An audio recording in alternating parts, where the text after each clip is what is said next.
চলে আসছি বাংলাদেশ জাদুঘরে। এটা সামরিক বাংলাদেশ জাদুঘর। ইউটিউবে দেখেছি অনেক সুন্দর জাদুঘরটা ভিতরে এবং অনেক কিছু আছে দেখার মতো।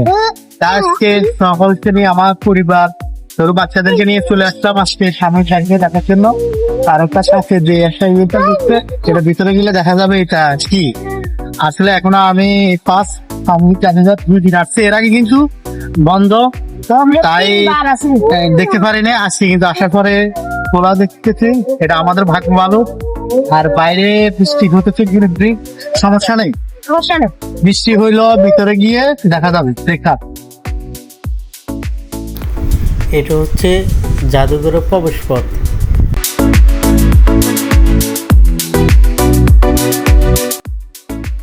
এই জাদুঘরে আসলে আপনি কিনা দেখতে পাবেন, আপনি যুদ্ধের যত সরঞ্জাম আছে, জাহাজ, প্লেন, সব কিছু এখানে আপনি দেখতে পাবেন।